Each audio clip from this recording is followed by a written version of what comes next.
Hello friends, welcome to Genius Books.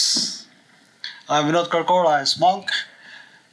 ಹಿಂದಿನ ಒಂದು ಎಪಿಸೋಡ್ನಲ್ಲಿ ನಾವು ಮೊನ್ನೆ ಆಗಸ್ಟ್ 27ರಂದು ಮುಗಿದಂಥ KS ಪೂರ್ವಭಾವಿ ಪರೀಕ್ಷೆಯ ಪ್ರಶ್ನೆ ಪತ್ರಿಕೆಯ ವಿಶ್ಲೇಷಣೆಯನ್ನು ನೋಡಿದ್ವಿ. ಅದು ಭಾಗ 1. ಈಗ ಭಾಗ 2 ನಾನು ತೆಗೆದುಕೊಂಡು ಬರ್ತಾ ಇದ್ದೀನಿ ನಿಮ್ಮ ಮುಂದೆ. ಸ್ನೇಹಿತರೆ, ಇದು ನಾನು ಬರೆದಂಥ ಪುಸ್ತಕ. ನೀವೆಲ್ಲ ಸಾಕಷ್ಟು ಮೋಸ್ಟ್ಲಿ ನೀವು ಓದಿರ್ತಾರೆ ಈ ಪುಸ್ತಕವನ್ನು. Genius KS ಮಹಾಕೈಪಿಡಿ. ಈ ಪುಸ್ತಕದಲ್ಲಿ 1998ರಿಂದ ಈವರೆಗೂ ಆದಂಥ ಮೊನ್ನೆ ನಡೆದಂಥ ಪರೀಕ್ಷೆಯನ್ನು ಹೊರತುಪಡಿಸಿ ಎಲ್ಲ ಪ್ರಶ್ನೆ ಪತ್ರಿಕೆಗಳು KS ಪೂರ್ವಭಾವಿ ಪರೀಕ್ಷೆಯ ಪ್ರಶ್ನೆ ಪತ್ರಿಕೆಗಳು, ಅವುಗಳಿಗೆ ವಿವರಣಾತ್ಮಕ ಉತ್ತರ ಇರುವಂಥ ಪುಸ್ತಕ ಇದು. ಓಕೆ, ನಾನು ಇಷ್ಟೆಲ್ಲ ಅನುಭವ ಇರುವಂಥ ಹೆಚ್ಚು 20 ವರ್ಷದಿಂದ ನಾನು ಈ KS IS ಈ ಒಂದು ಕ್ಷೇತ್ರದಲ್ಲಿ ಪುಸ್ತಕಗಳನ್ನು ಬರಿತಾ ಬಂದಿದ್ದೀನಿ. ಸೊ ಈ ಒಂದು ಅನುಭವದ ಆಧಾರದ ಮೇಲೆ ನಾನು ಈ ಪ್ರಶ್ನೆ ಪತ್ರಿಕೆಯನ್ನು ವಿಶ್ಲೇಷಣೆ ಮಾಡ್ತಾ ಇದ್ದೀನಿ. ಇದನ್ನು ಬೇಗನೆ ಮುಗಿಸ್ಬಿಟ್ಟು ನಿಮಗೆ ಮುಂಬರುವಂಥ ಮುಖ್ಯ ಪರೀಕ್ಷೆಗೆ ಯಾವ ರೀತಿ ಸಿದ್ಧತೆಯನ್ನು ಮಾಡಬೇಕು ಅನ್ನೋ ಕುರಿತು ಆನ್ಲೈನ್ ಕ್ಲಾಸ್ಗಳನ್ನು ನಾನು ತಗೊಳ್ತೀನಿ.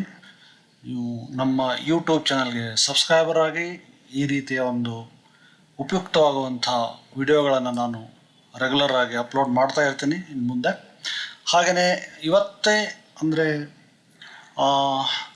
ಇನ್ನೊಂದು ನಮ್ಮದು ಕರೆಂಟ್ ಅಫೇರ್ಸ್ ಮ್ಯಾಗ್ಝಿನ್ ಅಂತ ಆನ್ಲೈನ್ ಮ್ಯಾಗ್ಝಿನ್, ಅದು ಕೂಡ ಆರಂಭವಾಗಿದೆ. ಅದರಲ್ಲಿ ಹಿಂದಿನ ತಿಂಗಳ ಎಲ್ಲ ಪ್ರಮುಖವಾದಂಥ ಪ್ರಚಲಿತ ವಿದ್ಯಮಾನಗಳ ವಿಷಯಗಳನ್ನು ಪರೀಕ್ಷೆಗೆ ಉಪಯುಕ್ತವಾಗುವ ರೀತಿಯಲ್ಲಿ ಅದನ್ನು ಆನ್ಲೈನ್ ಮ್ಯಾಗ್ಝಿನನ್ನು ಮಾಡ್ತಾ ಇದ್ದೀವಿ. ಅದನ್ನು ಕೂಡ ನೋಡಿ. ಹಾಗೆಯೇ ಮುಖ್ಯ ಪರೀಕ್ಷೆಗೆ ಬೇಕಾಗುವಂಥ ಪ್ರಚಲಿತ ವಿದ್ಯಮಾನಗಳ ವಿಷಯಗಳ ಕುರಿತು ವಿಶೇಷವಾದಂಥ ವಿಡಿಯೋಗಳನ್ನು ನಾನು ರಿಲೀಸ್ ಮಾಡ್ತಾನೆ ಇರ್ತೀನಿ ರೆಗ್ಯುಲರ್ ಆಗಿ. ನಮ್ಮದು ಆ್ಯಪ್ ಇದೆ, genius books classes for all exams ಅಂತ. ಅದನ್ನು ಡೌನ್ಲೋಡ್ ಮಾಡ್ಕೊಳ್ಳಿ. ಅಲ್ಲೂ ಕೂಡ ನಿಮಗೆ ಸಾಕಷ್ಟು ಮಾಹಿತಿ ಸಿಗುತ್ತೆ. ತುಂಬ ಗಂಭೀರವಾಗಿ ಪರೀಕ್ಷೆಗೆ ತಯಾರಿ ನಡೆಸುವಂಥ ಅಭ್ಯರ್ಥಿಗಳು ನನ್ನ ಆನ್ಲೈನ್ ಕ್ಲಾಸನ್ನು ಜಾಯ್ನ್ ಆಗ್ಬೋದು. ಮುಖ್ಯ ಪರೀಕ್ಷೆ ಅಲ್ಲಿ ಬರೆಯುವ ಒಂದು writing skill is very important for main exam. Okay, ಮುಂಬರುವಂಥ IAS ಮುಖ್ಯ ಪರೀಕ್ಷೆಗೂ ಕೂಡ ಇದು ಉಪಯುಕ್ತವಾಗಲಿದೆ. ಸೊ ಈ ದೃಷ್ಟಿಯಿಂದ ನೀವು ನನ್ನ ಒಂದು ಚಾನಲ್ಗೆ ಸಬ್ಸ್ಕ್ರೈಬರ್ ಆಗಿದ್ದರೆ ತುಂಬ ಖುಷಿ. ಹಾಗೆಯೇ ನಿಮ್ಮ ಗೆಳೆಯರನ್ನು ಕೂಡ ಸಬ್ಸ್ಕ್ರೈಬರ್ ಆಗಿ ಮಾಡಿಸಿ. ನಾನು ಕೊಡುವಂಥ ಮಾಹಿತಿಗಳನ್ನು, ಮಾರ್ಗದರ್ಶನವನ್ನು ನೀವು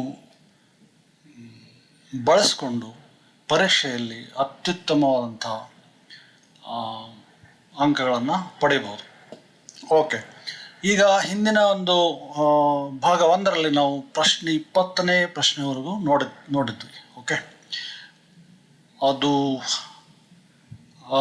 ಈಗ ಮುಂದುವರೆದ ಭಾಗವಾಗಿ ಇದನ್ನು ನಾನು ಮಾಡ್ತಾ ಇದ್ದೀನಿ. 21ನೇ ಪ್ರಶ್ನೆಯಿಂದ ನಾವು ನೋಡ್ತಾ ಹೋಗೋಣ.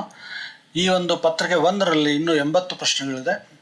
ಅವುಗಳನ್ನು ಬೇಗ ನಾವು ನೋಡಿಬಿಟ್ಟು ಪತ್ರಿಕೆ 2ನ್ನು ಕೂಡ ನೋಡಿ ಆನಂತರ ಮುಂಬರುವಂಥ ಮುಖ್ಯ ಪರೀಕ್ಷೆಗೆ ಯಾವ ರೀತಿ ನೀವು ಸಿದ್ಧತೆ ನಡೆಸಬೇಕು ಅನ್ನೋದನ್ನು ಕೂಡ ನಾನು ನಿಮಗೆ ಹೇಳ್ತಾ ಹೋಗ್ತೀನಿ. ಸೊ ರೆಗ್ಯುಲರ್ ಆಗಿ ಮುಖ್ಯವಾಗಿ ಭಾನುವಾರ ಮತ್ತು ಶನಿವಾರ ನಾನು ನಿಮಗೆ ಸಾಕಷ್ಟು ಸುಮಾರು ಒಂದು 8ರಿಂದ 10 ವಿಡಿಯೋಗಳನ್ನು ಕೊಡ್ತೀನಿ. ಅದನ್ನು ಸದುಪಯೋಗ ಪಡಿಸ್ಕೊಳ್ಳಿ. ಈಗ ನಾವು ನೇರವಾಗಿ ಆ ಪ್ರಶ್ನೆ ಪತ್ರಿಕೆಗೆ ಹೋಗೋಣ. ಓಕೆ, ಸೊ ಪ್ರಶ್ನೆ ಪತ್ರಿಕೆ ಎಲ್ಲಿದೆ, ಇಲ್ಲಿ ಹುಡುಕ್ತಾ ಇದ್ದೀನಿ, ಒಂದು ಸೆಕೆಂಡು. ಓಕೆ, 20ನೇ ಪ್ರಶ್ನೆ ಅಲ್ವಾ? ನಾನು ನಿಮಗೆ ಇನ್ನೊಂದು ಇಲ್ಲಿ ಹೇಳೋಕ್ಕೆ ಮರ್ತೆ ಅನಿಸುತ್ತೆ. ಇಲ್ಲಿದೆ ನೋಡಿ. ಇದೆಲ್ಲ ಅದೇ ಗೋಲಾಬ್ ಘರ್ ಪ್ರಶ್ನೆ ಇದೆಲ್ಲ. ಅಲ್ಲಿ ಇಂಗ್ಲೀಷ್ನಲ್ಲಿ ಉತ್ತರಗಳ ಆಯ್ಕೆ ಬೇರೆ ಇದೆ, ಕನ್ನಡದಲ್ಲಿ ಬೇರೆ ಇದೆ. ಇಲ್ಲಿ ನೋಡಿ 3ನೇ ಪ್ರಶ್ನೆ. Which of the following pass are located in middle Himalayas, they are also called a lesser Himalayas. Fine. ಇಲ್ಲಿ ಆಪ್ಷನ್ ನೋಡಿ, 1, 2, 3, 4 ಇದೆಯಲ್ಲ. 3ನೇ ಆಪ್ಷನ್ ಏನಿದೆ, ಓನ್ಲಿ 3 ಸ್ಟೇಟ್ಮೆಂಟ್ಸ್ ಆರ್ ಕರೆಕ್ಟ್ ಅಂತ ಇಂಗ್ಲೀಷ್ನಲ್ಲಿದೆ. ಕನ್ನಡದಲ್ಲಿ ಬಂದು ನೋಡಿ, 3ನೇ ಆಪ್ಷನ್ ಏನಿದೆಯಲ್ಲ, 3ನೇ ಆಯ್ಕೆ 4 ಹೇಳಿಕೆಗಳು ಮಾತ್ರ ಸರಿಯಾಗಿವೆ ಅಂತ. ಓಕೆ, ಇಲ್ಲಿ ಕೀ ಉತ್ತರ ಇರೋದು ಎಲ್ಲವೂ ಸರಿಯಾಗಿವೆ. Okay, fine. ಈಗ ಪ್ರಶ್ನೆ ಇರೋದು ನೋಡಿ, ಎರಡು ಇಂಗ್ಲಿಷ್ ಮತ್ತು ಕನ್ನಡ ಈ ಎರಡೂ ಭಾಗಗಳಲ್ಲಿ ಆಯ್ಕೆಗಳಲ್ಲಿ ವ್ಯತ್ಯಾಸ ಇದೆ.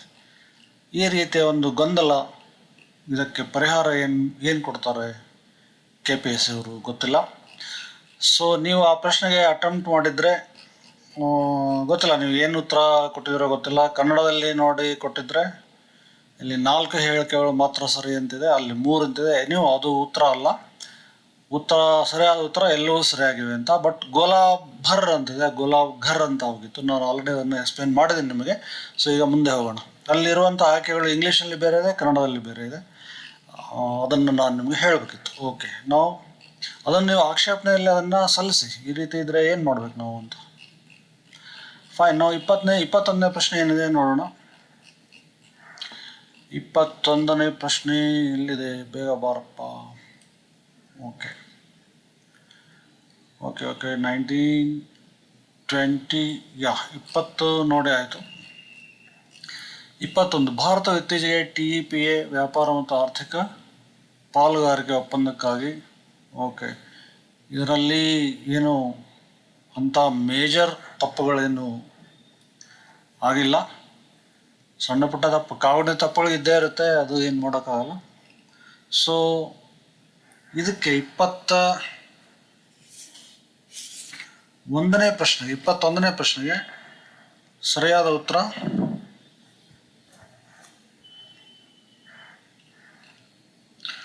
ಮೂರನೇ ಆಯ್ಕೆ. ಓಕೆ, ಮೂರನೇ ಆಯ್ಕೆ ಸರಿಯಾದ ಉತ್ತರ.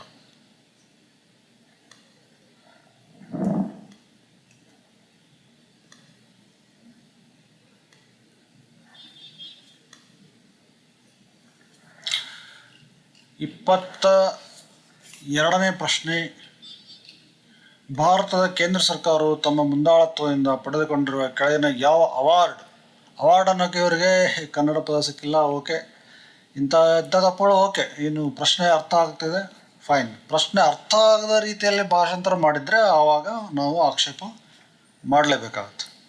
ಸೊ ಈ ಅವಾರ್ಡನ್ನು ಪದ ಎಲ್ಲರೂ ಗೊತ್ತಿರೋ ವಿಷಯ, ಹೀಗಾಗಿ ಇದನ್ನು ದೊಡ್ಡ ವಿಷಯ ಮಾಡೋ ಅವಶ್ಯಕತೆ ಇಲ್ಲ. ಆದರೆ ಭಾರತದ ಕೇಂದ್ರ ಸರ್ಕಾರವು ತಮ್ಮ ಮುಂದಾಳತ್ವದಿಂದ ಪಡೆದುಕೊಂಡಿರುವಂಥ ಅದು ಸ್ವಲ್ಪ ವ್ಯತ್ಯಾಸ ಇದೆ. It's okay. ಇದಕ್ಕೆ ಸರಿಯಾದ ಉತ್ತರ, ಇದರಲ್ಲಿ 4 ಹೇಳಿಕೆಗಳು ಸರಿಯಾಗಿವೆ ಅನ್ನೋದು ಇದರ ಒಂದು ಉತ್ತರ. ಅದು ಯಾಕೇನು ಯಾವ ಹೇಳಿಕೆ ಆಗಿದ್ರೆ, ಇಲ್ಲಿ 5 ಹೇಳಿಕೆ ಕೊಟ್ಟಿದ್ದಾರೆ. 5ನೇ ಹೇಳಿಕೆ ತಪ್ಪಿರೋ ಹೇಳಿಕೆ ಯಾವುದು ಅದನ್ನು ನಾನು ಇವಾಗ ಎಕ್ಸ್ಪ್ಲೇನ್ ಮಾಡೋಕ್ಕೆ ಹೋಗಲ್ಲ, ಮುಂದೆ ನಾನು ಮಾಡ್ತೀನಿ ಅದು ಪ್ರಸಂಗ ಬಂದಾಗ. ಈಗ ಮುಖ್ಯವಾಗಿ ನಾವು ಎಲ್ಲ ಪ್ರಶ್ನೆ ಪತ್ರಿಕೆಯನ್ನು ಬೇಗ ನೋಡಿಬಿಟ್ಟು ಒಂದ್ಸಾರಿ ಇದರಲ್ಲಿ ಆಕ್ಷೇಪಣೆಯನ್ನು ಸಲ್ಲಿಸಬಹುದಾದಂಥ ಪ್ರಶ್ನೆಗಳು ಯಾವುವು, ಭಾಷಾಂತರದಲ್ಲಿ ಆಗಿರುವಂಥ ಮುಖ್ಯ ತಪ್ಪುಗಳು, ಅಂಥ ಪ್ರಶ್ನೆಗಳನ್ನು ನಾವು ನೋಡ್ತಾ ಇದ್ದೀವಿ. ಓಕೆ, ಸೊ 22ನೇ ಪ್ರಶ್ನೆ. 23ನೇ ಪ್ರಶ್ನೆ, ಕೆಳಗಿನ ಯಾವ ಹೇಳಿಕೆಗಳು ಅಂತರ್ ಸರ್ಕಾರದ ಸಂಧಾನಗಳ ಚೌಕಟ್ಟು. ಓಕೆ, ಇದು ಅರ್ಥ ಆಗುತ್ತೆ. ಅರ್ಥ ಆಗಿದ್ರೆ ಓಕೆ, ಭಾಷಾಂತರ ಎಷ್ಟೇ ಕೆಟ್ಟದಾಗಿರಲಿ ಅರ್ಥ ಆಗ್ತಾ ಇದೆಯಾ? ಓಕೆ. ಅರ್ಥ ಆಗದೇ ಇದ್ದರೆ ಆವಾಗ ಸಮಸ್ಯೆ. ಅಂತರ್ ಸರ್ಕಾರ ಸಂಧಾನಗಳ ಚೌಕಟ್ಟು ನೋಡಿ, ಫ್ರೇಮ್ ವರ್ಕಿಗೆ ಅವರು ಚೌಕಟ್ಟು ಅಂತ ಕೊಡ್ತಾರೆ. ಅದು ಆ್ಯಕ್ಚುಲಿ ಕಾರ್ಯ ಚೌಕಟ್ಟು ಆಗಬೇಕು. ಓಕೆ, ಫ್ರೇಮ್ ವರ್ಕ್ ಕನ್ನಡದಲ್ಲಿ ಇದು ಅಂತರ್ ಸರ್ಕಾರದ ಸಂಧಾನಗಳ ಕಾರ್ಯ ಚೌಕಟ್ಟು. ನೀವು ಬರೀ ಚೌಕಟ್ಟು ಅಂದರೆ ಫ್ರೇಮ್ ಆಗುತ್ತೆ. ಸೊ ಅಂತರ್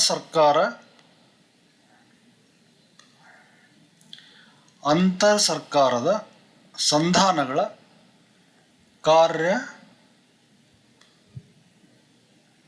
ಚೌಕಟ್ಟು.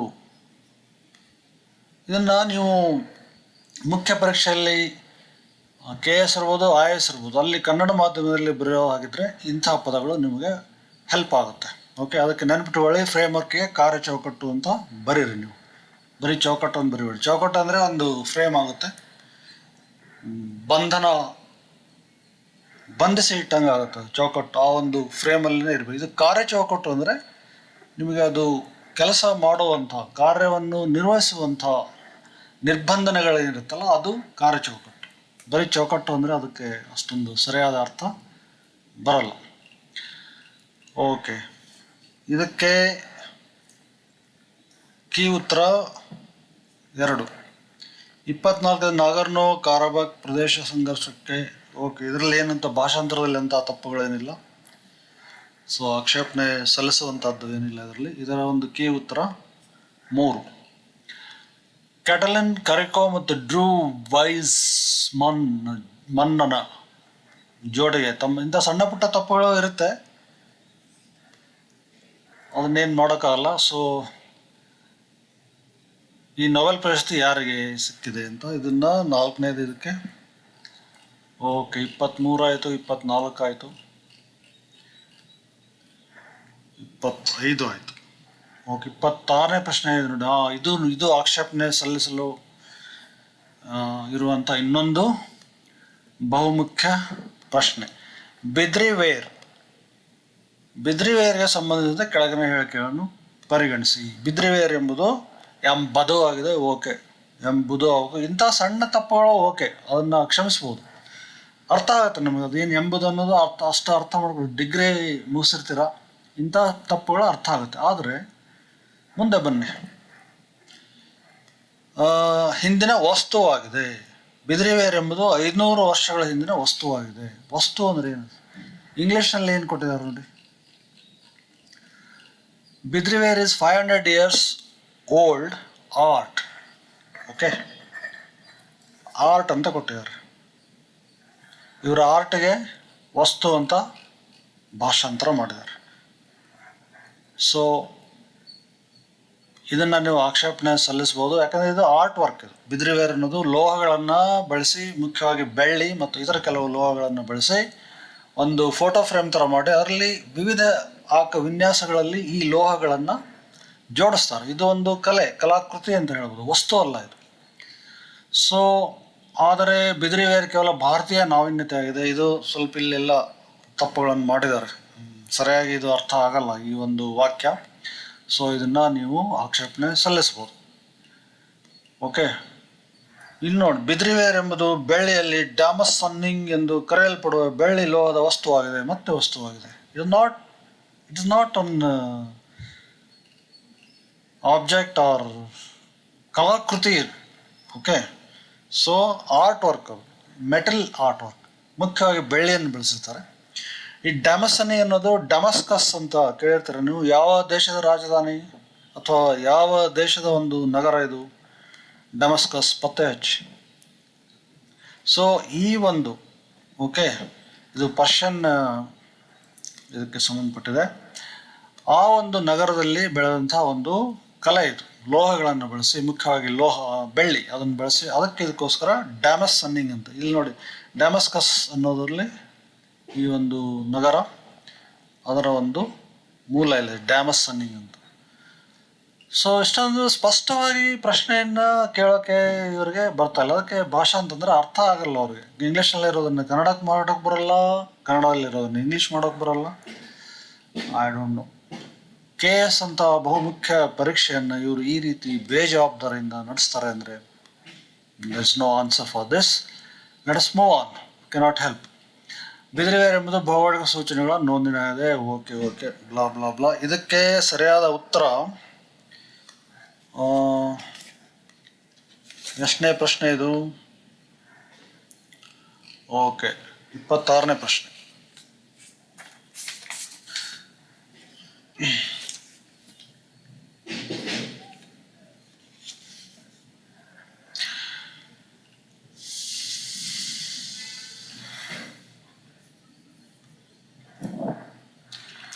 ಇಲ್ಲಿ ನೋಡಿ, ಇಲ್ಲಿ ಮತ್ತೆ ಪ್ರಶ್ನೆಯೂ ಕೂಡ ಸ್ವಲ್ಪ ಒಳ್ಳೆಯ ಮಟ್ಟದ್ದಿದೆ, ಆದರೆ ಭಾಷಾಂತರ ತಪ್ಪು ಮಾಡಿದ್ದಾರೆ. ಈ ಮೇಲಿನ ಹೇಳಿಕೆಗಳು ನೋಡಿ, ಮೇಲಿನ ಯಾವ ಹೇಳಿಕೆಗಳು ತಪ್ಪಾಗಿವೆ ಅಂತ. ಓಕೆ, ಸರಿಯಾಗಿವೆ ಅಂತ ಕೇಳಲ್ಲ. ನೀವು ಗಡಿಬಿಡಿಯಲ್ಲಿದ್ದರೆ ಇದನ್ನು ಮಿಸ್ಟೇಕ್ ಮಾಡಿಕೊಂಡು ಇದಕ್ಕೆ ಉತ್ತರ ಇರೋದು ಮೇಲಿನ ಯಾವುದೂ ಅಲ್ಲ, ಅಂದರೆ ಈ ಕೊಟ್ಟಿರೋ ಹೇಳಿಕೆಗಳೆಲ್ಲ ಸರಿಯಾಗಿವೆ ಅಂತ. ಸೊ ನೀವು ಪರೀಕ್ಷೆಯನ್ನು ಬರೆಯುವಾಗ ಇದನ್ನು ತಪ್ಪಾಗಿವೆ ಅಂತ ಗಮನಿಸದೇ ಹೋಗಿದ್ರೆ ನಿಮ್ಮ ಉತ್ತರವು ತಪ್ಪಾಗಿರೋ ಚಾನ್ಸ್ ಇರುತ್ತೆ. ವಾಟ್ ಎವರ್ ಇಟ್ ಈಸ್, ಭಾಷಾಂತರವನ್ನು ತಪ್ಪು ಮಾಡಿರುವಂತಹ ಇನ್ನೊಂದು ಬಹುಮುಖ್ಯ ಪ್ರಶ್ನೆ ಇದು. ಸೊ ಇದನ್ನು ಕೂಡ ನೀವು ಆಕ್ಷೇಪಣೆಗೆ ಸಲ್ಲಿಸ್ಬೋದು. ನಿಮಗೆ ಅರ್ಥ ಆಗಿಲ್ಲ ಪ್ರಶ್ನೆ, ನಾನು ಉತ್ತರ ಹೇಗೆ ಬರೀಬೇಕು ಅಂತ ನೀವು ಆಕ್ಷೇಪಣೆ ಸಲ್ಲಿಸಬೇಕಾದಂಥ ಒಂದು ರೀತಿ. ಓಕೆ, ಸೊ ನಾವು ನೆಕ್ಸ್ಟ್ 27 ಭಾರತದಲ್ಲಿ ನಾವು 3 ಮುಖ್ಯ ಬೌದ್ಧಿಕ ಪರಂಪರೆಗಳೆಂದರೆ ನಿಗಮ ಪರಂಪರೆ, ಆಗಮ ಪರಂಪರೆ ಮತ್ತು ಶ್ರಮಣ ಅಲ್ಲಿದೆ ಶ್ರಮಣ. ಓಕೆ, ಸೊ ಇದು ಕೂಡ ವೈದಿಕ ಕಾಲಕ್ಕೆ ಸಂಬಂಧಿಸಿರುವಂತಹದ್ದು. ಓಕೆ, ಇದರಲ್ಲಿ ಭಾಷಾಂತರ ಕೂಡ ಅಷ್ಟೊಂದು ಸ್ಪಷ್ಟವಾಗಿಲ್ಲ. ಇದರ ಒಂದು ಕೀ ಉತ್ತರ ಮತ್ತೆ ಹಾಗೇನು ನೋಡಿ, ಹೇಳಿಕೆಗಳು ತಪ್ಪಾಗಿವೆ ಅಂತ. ಸೊ ಇಲ್ಲಿ ಎ ಹೇಳಿಕೆ ತಪ್ಪಾಗಿದೆ. ಎ ಹೇಳಿಕೆ ಏನಂದರೆ ನಿಗಮ ಪರಂಪರೆ ಕುರಿತದ್ದು. ಓಕೆ, ನಾವು 28ನೇ ಪ್ರಶ್ನೆಗೆ ಹೋಗೋಣ. 28ನೇ ಪ್ರಶ್ನೆ. ಓಕೆ, ಇಲ್ಲೇನು ಭಾಷಾಂತರದಲ್ಲಿ ಏನು ತಪ್ಪಾಗಿಲ್ಲ. ಓಕೆ, ಸೊ ಅದೇ ಯಾರು ಏನು ಬರೆದಿದ್ದಾರೆ ಅನ್ನೋದನ್ನ ಜೋಡಿಸ್ಬೇಕಷ್ಟೇ ಇಲ್ಲಿ. ಸೊ ಅಭಿಜ್ಞಾನ ಶಾಕುಂತಲ ನಿಮಗೆ ಗೊತ್ತಿರೋ ಹಾಗೆ ಕಾಳಿದಾಸ ಬರೆದಿರೋದು. ಯೋಗಸೂತ್ರ ಪತಂಜಲಿ ಬರೆದರು, ಅದಕ್ಕೆ ಇದು ತಪ್ಪಾಗಿದೆ. ಈ ಜೋಡಿ ತಪ್ಪು, ಈ ಜೋಡಿ ಸರಿ. ನಾಟ್ಯಶಾಸ್ತ್ರ ಭರತನ ನಾಟ್ಯಶಾಸ್ತ್ರ. ಸೊ ಪಂಚತಂತ್ರ ವಿಷ್ಣು ಶರ್ಮಾ ಅಂತ, ಇದು ತಪ್ಪಾಗಿದೆ. ಡಿ. ಸೊ ಹೀಗಾಗಿ ಎ ಮತ್ತು ಸಿ ಮಾತ್ರ ಸರಿ ಇರುವಂಥ ಜೋಡಿ. ಇದಕ್ಕೆ ಉತ್ತರ 2ನೇದು. ಇಲ್ಲೇನು ಭಾಷಾಂತರದ್ದೇನು ತಪ್ಪಿಲ್ಲ. ಇಲ್ಲಿ ನೋಡಿ, ವರ್ಣರಂಜಿತ ವರ್ಣಚಿತ್ರದ ಮೊಘಲ್ ಶೈಲಿಗೆ ಸಂಬಂಧಿಸಿದಂತೆ ಕೆಳಗಿನ ಹೇಳಿಕೆಗಳನ್ನು ಪರಿಗಣಿಸಿ. ಮೊಘಲರ ವರ್ಣಚಿತ್ರದ ಶಿಖರವು ಮೊಘಲರ ವರ್ಣಚಿತ್ರ ಶಿಖರವು ಇಸ್ಲಾಮಿಕ್, ಹಿಂದೂ ಮತ್ತು ಯುರೋಪಿನ ಚಾಕ್ಷುಷ ಪ್ರದರ್ಶನ ಸಂಸ್ಕೃತಿ ಮತ್ತು ಸೌಂದರ್ಯ ಶಾಸ್ತ್ರಗಳ ಅತಿ ವಿಶೇಷವಾದ ಅತ್ಯಾಧುನಿಕ ಸಮ್ಮಿಶ್ರಣವನ್ನು ಪ್ರತಿನಿಧಿಸುತ್ತದೆ. ಈ ಶಿಖರ ಅನ್ನೋದನ್ನ ತಪ್ಪಾಗಿ ಅವರು ಭಾಷಾಂತರ ಮಾಡಿದ್ದಾರೆ. ಸೊ ಇದನ್ನು ಕೂಡ ನೀವು ಆಕ್ಷೇಪಣೆ ಸಲ್ಲಿಸ್ಬೋದು. ಓಕೆ, ಇಂಗ್ಲೀಷ್ನಲ್ಲಿ ಏನಿದೆ ನೋಡಿ. The peak of Mughal painting ಅಂದರೆ ಮೊಘಲರ ಕಾಲದ ವರ್ಣಚಿತ್ರದ ಉಚ್ಛ್ರಾಯ ಸ್ಥಿತಿಯಲ್ಲಿದ್ದಾಗ ಅದಕ್ಕೆ ಅವ್ರೇನು ಶಿಖರ ಅಂತ ಕೊಟ್ಬಿಟ್ಟಿದ್ರು. ಅದು ಯಾಜಿಫ್ ಅದೇ ಒಂದು ಪರ್ವತ ಅನ್ನೋರ್ತಾರೆ, ಪರ್ವತ ಶೃಂಗ. ಇದು ಮೊಘಲರ ಕಾಲದ ವರ್ಣಚಿತ್ರಗಳ ಆ ಒಂದು ತುದಿಗೆ ಏರಿತ್ತು. ಓಕೆ, ಶಿಖರವೂ ಅಲ್ಲ, ಅದು ಉಚ್ಛ್ರಾಯ ಸ್ಥಿತಿ. So that's what peak here. Okay, highly sophisticated blend of Islamic. Highly sophisticated blend ಅನ್ನೋದಕ್ಕೆ ಅವರು ವರ್ಣರಂಜಿತವಾದ ವರ್ಣಚಿತ್ರ ಅಂತ ಏನೋ ಮಾಡಿದ್ದಾರೆ. ಓಕೆ, ಸೊ ಇದನ್ನು ನೀವು ಆಕ್ಷೇಪಣೆ ಸಲ್ಲಿಸಿ. ಇದು ಏನೋ ಅರ್ಥ ಆಗಿಲ್ಲ ನಮಗೆ, ಇದು ಅಂತ ಶಿಖರ ಮೌಂಟೇನ್ ಏನೋ ಕೊಟ್ಟಿದ್ದಾರೆ. ಮೂರಕ್ಕ ಅದರ ಬಗ್ಗೆಲ್ಲ Madonna and child done in opaque. Okay, ಇದೆಲ್ಲ ಭಾಷಾಂತರ ಅಷ್ಟು ಸರಿಯಾಗಿ ಮಾಡಿಲ್ಲ ಅವರು. ಓಕೆ, ಲೇಪಿಸಲಾದ ಅಂತ ಕೊಟ್ಟಿದ್ದಾರೆ. ಮರಕ್ಕಾಸ್ ವಿಶಿಷ್ಟವಾದ ವರ್ಣಚಿತ್ರಗಳು ಜಹಾಂಗೀರ್ ಕಾಲದಲ್ಲಿ ಇದು ಲೇಪಿಸೋದಲ್ಲ. ಸೊ ಈ ರೀತಿ ತಪ್ಪುಗಳು ಕೆಲವು ಆಗಿದೆ. ಇದನ್ನು ನೀವು ಆಕ್ಷೇಪಣೆ ಸಲ್ಲಿಸಿ. ಪ್ರಶ್ನೆ 29. ಓಕೆ, ಇದಕ್ಕೆ ಉತ್ತರ 3ನೇದು, ಸರಿಯಾದ ಉತ್ತರ 3ನೇದು. ಓಕೆ, 30ನೇ ಪ್ರಶ್ನೆ. ಕೆಳಗಿನವುಗಳಲ್ಲಿ ಯಾವುವು ಜೈನ ಧರ್ಮದಲ್ಲಿನ 5 ಪ್ರಸಿದ್ಧ ದೀಕ್ಷಾ ಪ್ರತಿಜ್ಞೆಗಳ ಭಾಗವಾಗಿದೆ? ನೋಡಿ, ಎಲ್ಲ ಆರ್ಟ್ ಆ್ಯಂಡ್ ಕಲ್ಚರ್ ಮೇಲೆ ತುಂಬ ಆಳವಾದಂಥ ಪ್ರಶ್ನೆಗಳು. ಅದು ಹಿಂದಿನ ಪ್ರಶ್ನೆ ನೋಡಿದಾಗ ಆಗಮ ಪರಂಪರೆ, ನಿಗಮ ಪರಂಪರೆ, ಅದು ಕೂಡ ಆಳವಾದ ಪ್ರಶ್ನೆ.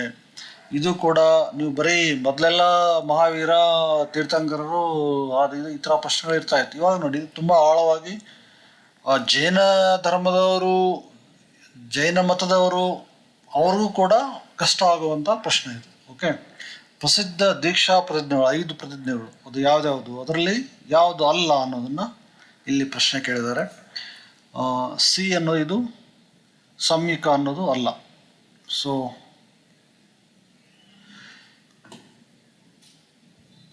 ಓಕೆ, ಮತ್ತೆ ಯಾವ ತಪ್ಪೆ? ಸಿ ಮತ್ತು ಇ. ಕಾಯೋತ್ಸರ್ಗ ಇದು ಕೂಡ ಅಲ್ಲ. ಸೊ ABD ಆಯ್ಕೆ ಸರಿಯಾಗಿದೆ.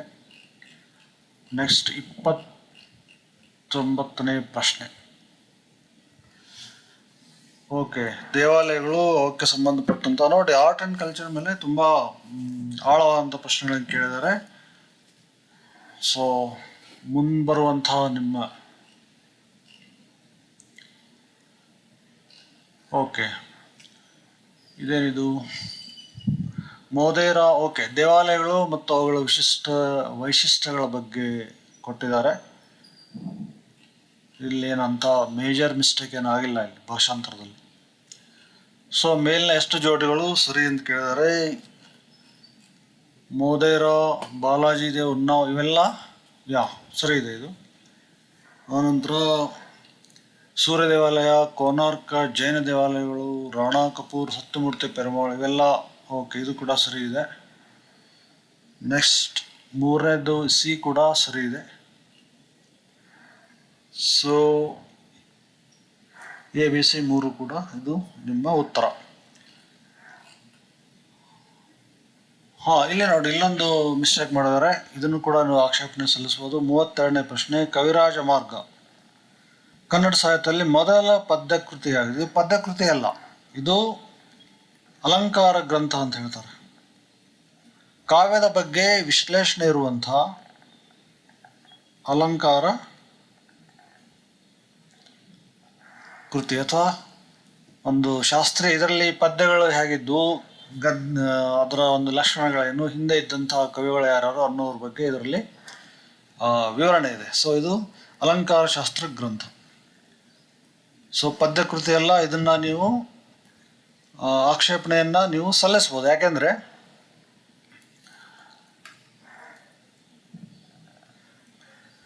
ಇದು ಈ ಹೇಳಿಕೆ ತಪ್ಪಾಗುತ್ತೆ ಅಲ್ವಾ. ಮೊದಲ ಪದ್ಯಕೃತಿ ಅಂತ ನೀವು ನಿಜವಾಗ್ಲೂ ಗೊತ್ತಿರೋರು ಉತ್ತರ, ಸರಿಯಾದ ಉತ್ತರ ಗೊತ್ತು, ಇದೊಂದು ಅಲಂಕಾರ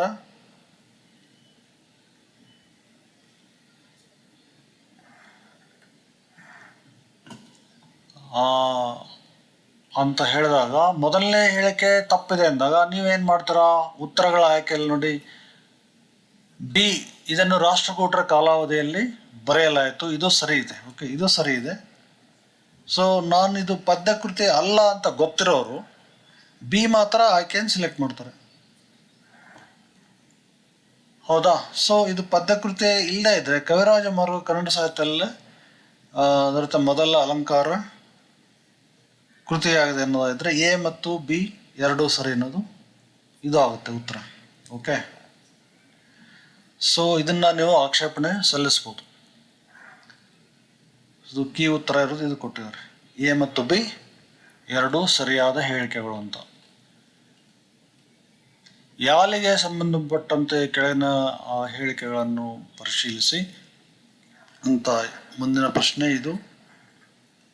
ಇಲ್ಲಿ ನೋಡಿ, ಇದು ಉತ್ತರ ಮೂರನೇ ಆಯ್ಕೆ ಸರಿಯಾದ ಉತ್ತರ. ಇಲ್ಲಿ ಪೌರಾಣಿಕ ಕೈಗೊಂಬೆ ಅಂತ ಕೊಟ್ಟಿದೆ, ಇದು ಕೂಡ ಇದು ತಪ್ಪು, ಇದು ಇಟ್ಸ್ ನಾಟ್ ಕರೆಕ್ಟ್. ಕೈಗೊಂಬೆ ಸಾರಿ ಕೈಗೊಂಬೆ ಇಂಗ್ಲಿಷ್ನಲ್ಲಿ ಇದೆ ನೋಡಿ.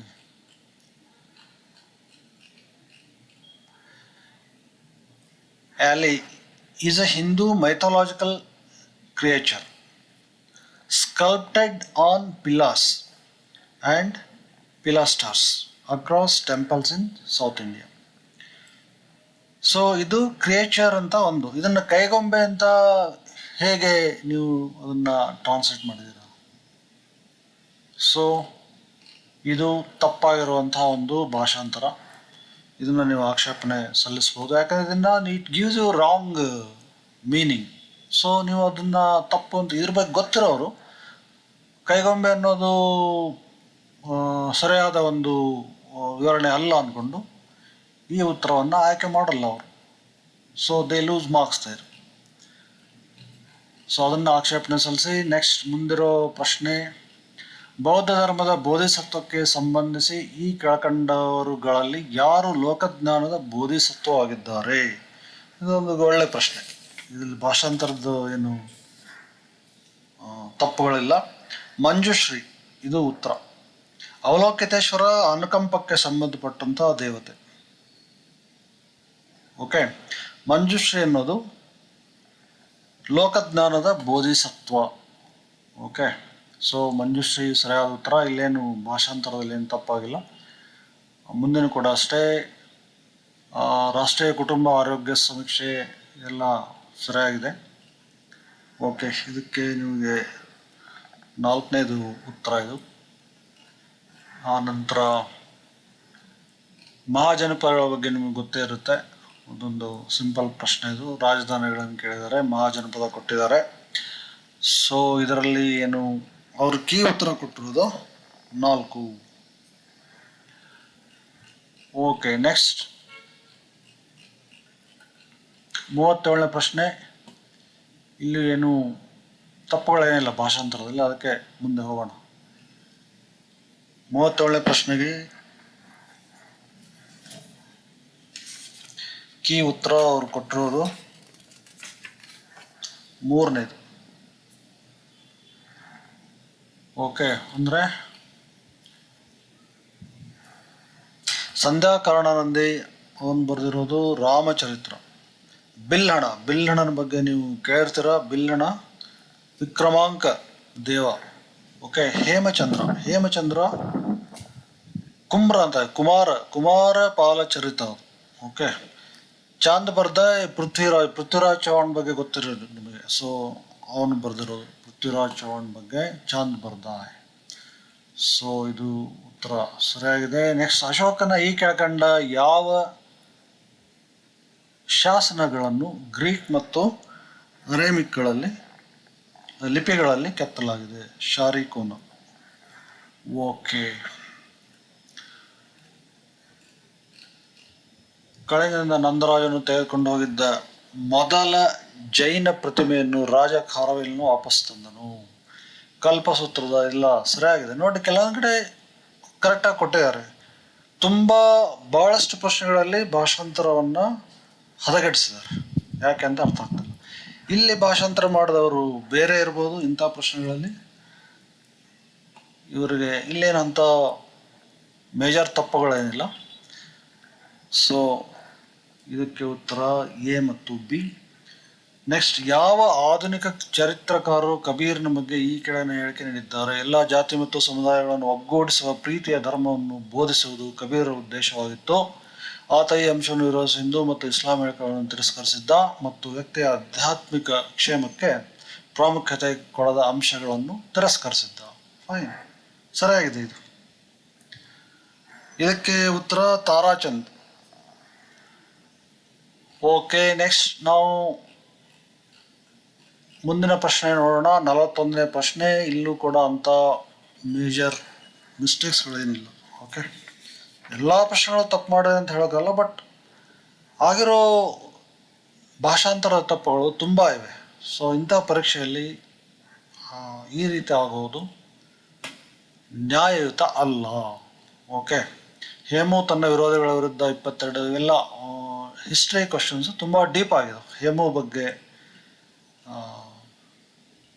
ಬಗ್ಗೆನೇ ಎಷ್ಟೋ ಜನಕ್ಕೆ ಗೊತ್ತಿರಲ್ಲ. ಇನ್ನು ಅವನು ಕುರಿತು ಇರುವಂಥ ಬಿರುದುಗಳ ಬಗ್ಗೆ ಇದೆಲ್ಲ ತುಂಬ ಆಳವಾಗಿರುವಂಥ ಪ್ರಶ್ನೆಗಳು. ಸೊ ಇತಿಹಾಸದಲ್ಲಿ ಯಾರಿಗೆ ಹಿಡಿತಾ ಇರುತ್ತೋ, ಹೆಚ್ಚು ಓದಿರ್ತಾರೋ ಅವರು ಈ ಪ್ರಶ್ನೆಗಳನ್ನು ಸರಿಯಾಗಿ ಮಾಡಬಹುದು. ಓಕೆ, ಇದಕ್ಕೆ 41ನೇ ಪ್ರಶ್ನೆಗೆ ಬಿ ಮತ್ತು ಡಿ ಈ 2 ಉತ್ತರ. 42ನೇ ಪ್ರಶ್ನೆಗೆ ಆಯ್ಕೆ 3 ಉತ್ತರ. ಇಲ್ಲೂ ಕೂಡ ಏನಂತ ತಪ್ಪುಗಳೇನಿಲ್ಲ ಭಾಷಾಂತರದಲ್ಲಿ.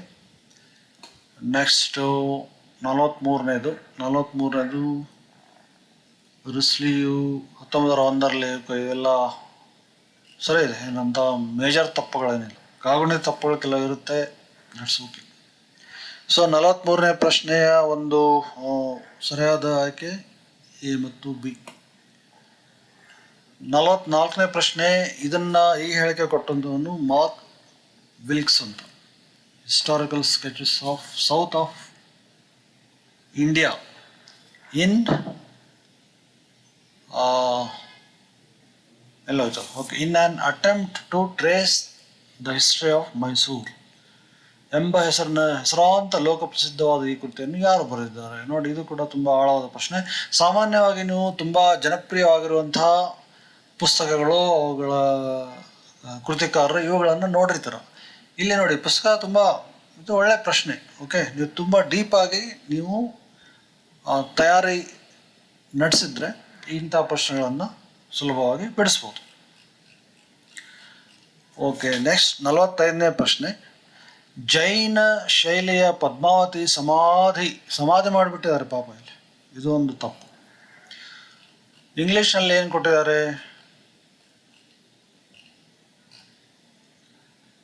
Current structure of Padmavati shrine, okay, of Jain order was built in. Shrine ಅನ್ನೋದಕ್ಕೆ ಸಮಾಧಿ ಅನ್ನೋದು ಅಷ್ಟು ಸರಿಯಲ್ಲ. ಓಕೆ, ಸಮಾಧಿ ಅಂದ್ಬಿಟ್ರೆ ಅದು ಸರಿಯಿಲ್ಲ. ಪೂಜಾ ಸ್ಥಳ, ಪೂಜಾ ಮಂದಿರ, ಈ ಥರ ಶ್ರೈನ್ಗೆ ನಾವು ಹೇಳಬೇಕಾಗುತ್ತೆ. ಸೊ ಇದನ್ನು ಸಮಾಧಿ ಮಾಡಿಬಿಟ್ಟಿದ್ದಾರೆ ಇಲ್ಲಿ. ಸೊ ಇದನ್ನು ಕೂಡ ನೀವು, ಪದ್ಮಾವತಿ ಸಮಾಧಿ ಎಲ್ಲಿದೆ ಗೊತ್ತಿಲ್ಲ, ನಾವು ಆಕ್ಷೇಪಣೆ ಸಲ್ಲಿಸಿ ಇದಕ್ಕೂ ಕೂಡ ಈ ರೀತಿಯ ತಪ್ಪುಗಳು ಆಗಬಾರ್ದು. ಓಕೆ, ಇಷ್ಟೆಲ್ಲ ಮೊಘಲ್ ಕಾಲದ ಎಷ್ಟೊಂದು ನಿಮಗೆ ಇದು ಸಿಗುತ್ತೆ. ಓಕೆ, ಏನು ಸಿಗುತ್ತೆ? ಟೋಂಬ್ ಎಲ್ಲ ಸಿಗುತ್ತಲ್ಲ, ಗೋರಿ ಅವರ ಒಂದು ಸಮಾಧಿ ಮಾಡಿದಂತಹ ಸ್ಥಳಗಳು. ಓಕೆ, ತಾಜ್ ಮಹಲ್ ಆಯಿತು, ಹುಮಾಯೂನ್ ಟೋಂಬ್ ಅಂತಿದೆ ಡೆಲ್ಲಿಯಲ್ಲಿ, ಇವೆಲ್ಲ ಗೋರಿಗಳು. ಓಕೆ, ಗೋಳಗುಮ್ಮಟ ಬಿಜಾಪುರದಲ್ಲಿದೆ. ಅಲ್ಲಿ ಅವುಗಳಿಗೆ ಸಮಾಧಿ ಅಂತ ಹೇಳಿ, ಈ ಪೂಜಾ ಮಂದಿರಗಳಿಗೆ, ಪೂಜಾ ಸ್ಥಳಗಳಿಗೆ ಸಮಾಧಿ ಅಂದರೆ ಅದು ಸರಿ ಇಲ್ಲ. ಅದು ಭಾಷಾಂತರಕಾರರ ಒಂದು ಕಳಪೆ ಮಟ್ಟವನ್ನು ಇದು ತೋರಿಸುತ್ತೆ. ಅದನ್ನು KS ಪರೀಕ್ಷೆ ಇಂಥ ಒಂದು ಮುಖ್ಯವಾದಂಥ ಪರೀಕ್ಷೆಯಲ್ಲಿ ಪ್ರಯೋಗ ಮಾಡ್ತಾರೆ ಅಂದರೆ ಸಣ್ಣ ಮಕ್ಕಳ ಆಟದ ಥರ ಅಂದ್ಕೊಂಡ್ಬಿಟ್ಟಿದ್ದಾರೆ. ಓಕೆ, ಏನು ಮಾಡೋದಲ್ಲ. ನೆಕ್ಸ್ಟ್, ಇದಕ್ಕೆ ಉತ್ತರ ವೀರ ಸಂತರ್. ಓಕೆ, ಮುಂದಿನ ಪ್ರಶ್ನೆ. 1884ರ ರುಕ್ಕಮ್ಮಬಾಯಿ ವಿರುದ್ಧ ಬಿಕಾಜಿ ಕಾನೂನು ವಿವಾದ ಯಾವ ಆಧಾರದ ಮೇಲೆ ನ್ಯಾಯಾಲಯದಲ್ಲಿ ಮೊಕದ್ದಮೆ ನಡೆಸಿತು? ಇದು ತುಂಬ ಡೀಪ್ ಆಗಿರುವಂಥ ಪ್ರಶ್ನೆ. ಬಟ್ ಇದೆಲ್ಲ ಇತಿಹಾಸ, ನೀವು ಆಧುನಿಕ ಇತಿಹಾಸ, ಅದೇ ಮಧ್ಯಕಾಲೀನ ಪಾಜಿ ಇವೆಲ್ಲ ಓದಿರ್ತಿರಲ್ಲ, ಆಧುನಿಕ ಇತಿಹಾಸ ಮೇಲೆ ಇದು ಇರುವಂಥ ಒಂದು ಪ್ರಶ್ನೆ. ಆಳವಾಗಿದೆ. ನೀವು ತುಂಬ ಆಳವಾಗಿ ಇತಿಹಾಸವನ್ನು ಓದಿದ್ರೆ ಈ ಪ್ರಶ್ನೆಯನ್ನು ಮಾಡ್ಬೋದು. ಓಕೆ, ಇದಕ್ಕೆ ಉತ್ತರ B ಮತ್ತು D. ಓಕೆ, 47ನೇ ಪ್ರಶ್ನೆ.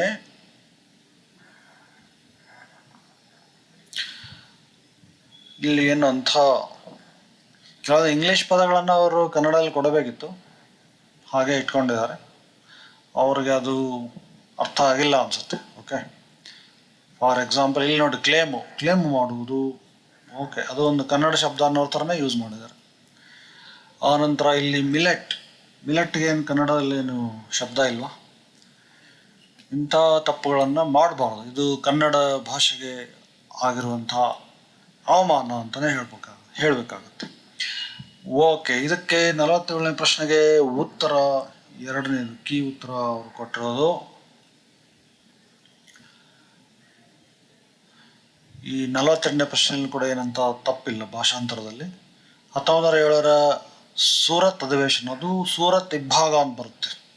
ಕಾಂಗ್ರೆಸ್ ಇಬ್ಬಾಗ ಆಯಿತು. ಸೂರತ್ ಅಧಿವೇಶನ, ಬಾಲ್ ಗಂಗಾಧರ ತಿಲಕ್ ಅವ್ರನ್ನ ಆ ಅಧಿವೇಶನದ ಅಧ್ಯಕ್ಷರನ್ನಾಗಿ ಮಾಡಬೇಕು ಅಂತ ಒಂದು ಗುಂಪು, ಅವ್ರನ್ನ ಮಾಡಬಾರ್ದು, ಅವರು ತೀವ್ರಗಾಮಿಗಳು ಅಂತ ಅಂದ್ಕೊಂಡು ತುಂಬ ಗಲಾಟೆ ನಡೀತದೆ. ಎಷ್ಟು ಗಲಾಟೆ ನಡೀತಂದರೆ ಆ ಒಂದು ಸೂರತ್ನ ಸಮಾವೇಶದಲ್ಲಿ ಚೇರ್ಗಳನ್ನು ಎಸೆದ್ರು, ಚಪ್ಪಲಿ ಕೂಡ ಎಸೆದ್ರು. ಓಕೆ, ಯಾರು ಏನಂತ ನಾನು ಇಲ್ಲಿ ಹೇಳೋಕೆ ಹೋಗಲ್ಲ. ಬಟ್ ಈ ಥರ ಎಲ್ಲ ಆಗಿನ ಒಂದು ನಾಯಕರು ಕೂಡ, ಅವರು ಈಗೆಲ್ಲ ಮಹಾನ್ ಅಂತ ಹೇಳ್ತೀವಿ, ಬಟ್ ಅಂತಹ ಒಂದು ಮಟ್ಟದಲ್ಲೂ ಕೂಡ ಈ ರೀತಿಯ ಒಂದು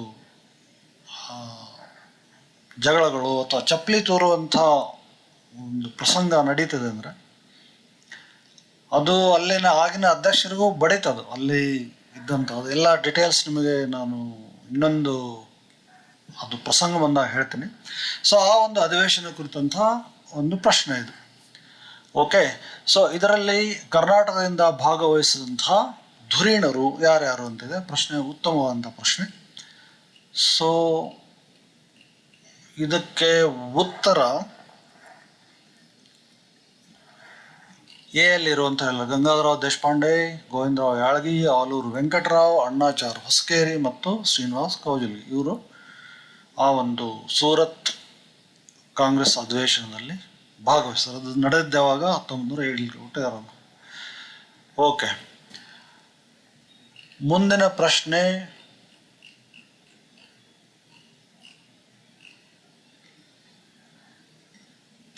ಭಾರತೀಯ ಸ್ವಾತಂತ್ರ್ಯ ಚಳವಳಿಯಲ್ಲಿ ಕರ್ನಾಟಕದ ಮಹಿಳಾ ಸ್ವಾತಂತ್ರ್ಯ ಹೋರಾಟಗಾರರನ್ನು ಉಲ್ಲೇಖಿಸಿ. ಇಲ್ಲೇನಂತ ತಪ್ಪುಗಳೇನಿಲ್ಲ. ಕಮಲಾದೇವಿ ಚಟ್ಟೋಪಾಧ್ಯಾಯ, ಉಮಾಬಾಯಿ ಕುಂದಾಪುರ್ ಎಲ್ಲ ಗೊತ್ತಿರುವಂಥವರು. ನೀವು ಇದಕ್ಕೆ ಉತ್ತರ, ನೀವು ನನ್ನ KS ಮಹಾಕೈಪಿಡಿಯನ್ನು ಓದಿದ್ರೆ ಅದರಲ್ಲೆಲ್ಲ ಇದೆ, ಡೀಟೇಲ್ಸ್ ಆಗಿದೆ, ಭಾಳಷ್ಟು ಪ್ರಶ್ನೆಗಳು ಬಂದಿದ್ದಾವೆ. ಆ ಪುಸ್ತಕವನ್ನು ನೀವು ಓದಿದ್ರೆ ನೀವು ಮುಖ್ಯ ಪರೀಕ್ಷೆಗೆ ಯಾವುದೇ ಮುಲಾಜಿಲ್ಲದೆ ತಯಾರಿಯನ್ನು ಆರಂಭಿಸ್ಬೋದು. ಓಕೆ, ಅದು ನನ್ನ ಆತ್ಮವಿಶ್ವಾಸ. ಆ ಪುಸ್ತಕವನ್ನು ತೋರಿಸ್ತೀನಿ ನಿಮಗೆ, ಮತ್ತೆ ಇನ್ನೊಂದ್ಸರಿ ತೋರಿಸ್ತೀನಿ, ಸೊ ದ್ಯಾಟ್ ನೀವು ಅದನ್ನು, ಇದೇ ಪುಸ್ತಕ. ಓಕೆ, ಇದರ ಜೊತೆಗೆ ಇನ್ನೊಂದು ಪುಸ್ತಕ ಇದೆ ಸ್ನೇಹಿತರೆ, ಇದನ್ನು ನೀವು ನೋಡಿದ್ರಲ್ಲ ಗೊತ್ತಲ್ಲ, ಮೆಂಟಲ್ ಎಬಿಲಿಟಿ ಮಹಾ ಕಿರುಕೈಪಿಡಿ. ಇದರಲ್ಲೂ ಕೂಡ KS ಇಲ್ಲಿವರೆಗೂ ಆಗಿರುವಂಥ KS ಪೂರ್ವಭಾವಿ ಪರೀಕ್ಷೆಗಳ ಮೆಂಟಲ್ ಎಬಿಲಿಟಿ ಪ್ರಶ್ನೆಗಳಿಗೆ ವಿವರಣಾತ್ಮಕವಾದಂಥ ಉತ್ತರಗಳು ಇದರಲ್ಲಿವೆ. ಜೊತೆಗೆ PSI ಪರೀಕ್ಷೆಯ ಎಲ್ಲ ವರ್ಷಗಳು ಸುಮಾರು ಒಂದು 60-65 ಪ್ರಶ್ನೆ ಪತ್ರಿಕೆಗಳಲ್ಲಿರುವಂಥ ಮೆಂಟಲ್ ಎಬಿಲಿಟಿ ಪ್ರಶ್ನೆಗಳನ್ನು ವಿವರಣಾತ್ಮಕವಾಗಿ ಉತ್ತರಿಸಲಾಗಿದೆ. ಇದೊಂದು ಅದಕ್ಕೆ ಮಹಾ ಕಿರುಕೈಪಿಡಿ ಅಂತ ನಾನು ಇದಕ್ಕೆ ಹೆಸರು ಕೊಟ್ಟಿದ್ದೀನಿ. ಈ ಪುಸ್ತಕ ನೀವು ಓದಿದರೆ KS ಈ ಬಾರಿ ಬಂದಿರುವಂಥ ಎಲ್ಲ ಪ್ರಶ್ನೆಗಳು ನಿಮಗೆ ಅದರಲ್ಲಿ ಉತ್ತರ ಸಿಗುತ್ತೆ. ಓಕೆ, ಸೊ ನೀವು ಈ ಪುಸ್ತಕ ಇನ್ನೂ ತೊಗೊಂಡಿಲ್ಲ ಅಂದರೆ ದಯವಿಟ್ಟು ತಗೊಳ್ಳಿ. ನಮ್ಮಿಂದ ನೇರವಾಗಿ ತಗೊಳ್ಳೋದಾಗಿದ್ದರೆ ನಿಮಗೆ ಹೆಚ್ಚು ರಿಯಾಯಿತಿ ಸಿಗುತ್ತೆ. ಇದೇ ಸಂದರ್ಭದಲ್ಲಿ ನಂದು ಇನ್ನೂ ಒಂದು ಪುಸ್ತಕ ತೋರಿಸ್ಬಿಡ್ತೀನಿ ನಿಮಗೆ, ಜೀನಿಯಸ್ IAS ಪ್ರಶ್ನೋತ್ತರ ಕೈಪಿಡಿ. ತುಂಬ ಫೇಮಸ್ ಆದಂಥ ಪುಸ್ತಕ ಇದು. ಇದು 47ನೇದು ಇವಾಗ ಬರ್ತಾ ಇದೆ. ಓಕೆ, ಸೊ 47ನೇದು ಬರ್ತಾ ಇದೆ. ಓಕೆ, ಸೊ ಈ ಪುಸ್ತಕಗಳನ್ನು ನೀವು ಓದಿದ್ರೆ ಖಂಡಿತವಾಗಿಯೂ ನೀವು ಈ ಬಾರಿಯ ಈ KS ಪೂರ್ವಭಾವಿ ಪರೀಕ್ಷೆಯಲ್ಲಿ ಅರ್ಹಗೊಳ್ಳುವುದರಲ್ಲಿ ಯಾವುದೇ ಸಂದೇಹ ಇಲ್ಲ. ಮುಖ್ಯ ಪರೀಕ್ಷೆ ನೀವು ತಯಾರಿ ನಡೆಸಿ, ನಾನು ನಿಮಗೆ ಆನ್ಲೈನಲ್ಲಿ ಕೋಚಿಂಗ್ ಕೊಡ್ತೀನಿ, ನೋಟ್ಸ್ಗಳನ್ನು ಕೂಡ ಕೊಡ್ತೀವಿ, ಪುಸ್ತಕಗಳನ್ನು ಮಾಡೋ ಒಂದು ಯೋಚನೆ ಇದೆ. ಸೊ ನೋಟ್ಸ್ಗಳು ಬೇಕಂದರೆ ನಮ್ಮ genius books classes books for all exams ಅಂತ ನಮ್ಮದು ಆ್ಯಪ್ ಇದೆ. ಆ್ಯಪನ್ನು ಡೌನ್ಲೋಡ್ ಮಾಡ್ಕೊಳ್ಳಿ, ಅದರಲ್ಲಿ ನೋಟ್ಸ್ಗಳ ಬಗ್ಗೆ ಮಾಹಿತಿ ಸಿಗುತ್ತೆ. ಹಾಗೆಯೇ ನಮ್ಮ ಯೂಟ್ಯೂಬ್ ಚಾನಲ್ನ ನೋಡ್ತಾನೆ ಇರಿ. ಈಗ ನಾವು ಮುಂದಿನ ಪ್ರಶ್ನೆಗೆ ಹೋಗೋಣ. ಮುಂದಿನ ಪ್ರಶ್ನೆ, ಸೊ ಇದು ಕಮಲಾದೇವಿ ಚಟ್ಟೋಪಾಧ್ಯಾಯಕ್ಕೆ ಉತ್ತರ ಇಲ್ಲಿ ನೋಡಿ. ಇದು ಪ್ರಶ್ನೆ ಕೂಡ ಎಷ್ಟು ಜೋಡಿಗಳು ಸರಿಯಾಗಿವೆ ಅಂದರೆ ಎಲ್ಲ ಜೋಡಿಗಳ ಬಗ್ಗೆನೂ ಗೊತ್ತಿರಬೇಕು ನಿಮಗೆ. ಅಂದಾಗ ಮಾತ್ರ ನೀವು ಈ ಕೊಟ್ಟಿರುವಂತಹ ಜೋಡಿಗಳಲ್ಲಿ ಎಷ್ಟು ಜೋಡಿ ಸರಿ ಎಷ್ಟು ಜೋಡಿ ತಪ್ಪು ಅನ್ನೋದನ್ನು ನಿರ್ಧರಿಸೋಕ್ಕೆ ಸಾಧ್ಯ ಆಗುತ್ತೆ. ಸೊ ಇದೆಲ್ಲ ಎಲಿಮಿನೇಷನ್ ಮೆಥಡ್ ಏನು ಫಾಲೋ ಮಾಡ್ತಾ ಇದಾರಲ್ಲ ಅವ್ರಿಗೆ ಒಂದು ದೊಡ್ಡ ಹೊಡೆತ ಇದೆ. ಸೊ ಈ ರೀತಿಯ ಪ್ರಶ್ನೆಗಳನ್ನು ಹಿಂದಿನ ವರ್ಷ IAS ಪರೀಕ್ಷೆಯಲ್ಲೂ ಕೂಡ ಭಾಳಷ್ಟು ಪ್ರಶ್ನೆಗಳನ್ನು ಕೇಳಲಾಗಿತ್ತು. ಅದೇ ಒಂದು ಮಾದರಿಯನ್ನು KPSC ಕೂಡ ಅನುಸರಿಸುತ್ತಿದೆ, ಆದರೆ ಸರಿಯಾಗಿ ಪರೀಕ್ಷೆಯನ್ನು ನಡೆಸಲ್ಲ. Okay, KPSC. ಸೊ ಇದಕ್ಕೆ ಉತ್ತರ 3 ಜೋಡಿಗಳು ಮಾತ್ರ ಸರಿ ಇವೆ ಈ ಒಂದು ಪ್ರಶ್ನೆಗೆ. ಓಕೆ, ಅದು ಯಾವ್ಯಾವ ಜೋಡಿ ಏನು ಅಂತ ನಾನು ಇವಾಗ ಹೇಳೋದು, ಯಾಕಂದರೆ ಎಲ್ಲ ಹೇಳ್ತಾ ಹೋದರೆ ಟೈಮ್ ಸಾಕಾಗಲ್ಲ. ನನ್ನ ಪುಸ್ತಕ ನೋಡಿ ನಿಮಗೆ ಗೊತ್ತಿದ್ರೆ ಫೈನ್, ವೆರಿ ನೈಸ್. ನಾವು 50ನೇ ಪ್ರಶ್ನೆ ನೋಡೋಣ. ಇದು ಕೂಡ ಭಾರತೀಯ ರಾಷ್ಟ್ರೀಯ ಚಳವಳಿ ಮತ್ತು ಕರ್ನಾಟಕ ಸ್ವಾತಂತ್ರ್ಯ ಹೋರಾಟವನ್ನು ಕುರಿತಂಥ ಪ್ರಶ್ನೆ ಇದು. ಇದರಲ್ಲಿ ಏನಂಥ ತಪ್ಪುಗಳು ಏನಿಲ್ಲ. ಈ ಎಲ್ಲವೂ ಸರಿಯಾಗಿವೆ. ಮೇಲಿನ ಜೋಡಿಗಳೆಲ್ಲ, ಈ ಜೋಡಿಗಳೆಲ್ಲ ಸರಿಯಾಗಿವೆ. ಸೊ ಇದಕ್ಕೆ ಉತ್ತರ ಮೇಲಿನ ಎಲ್ಲವೂ. ಮುಂದಿನ ಪ್ರಶ್ನೆ 49ನೇ ಪ್ರಶ್ನೆ ಆಯಿತು, 50ನೇ ಪ್ರಶ್ನೆನೂ ಆಯ್ತಲ್ವಾ? ಓಕೆ, 51ನೇ ಪ್ರಶ್ನೆಯಿಂದ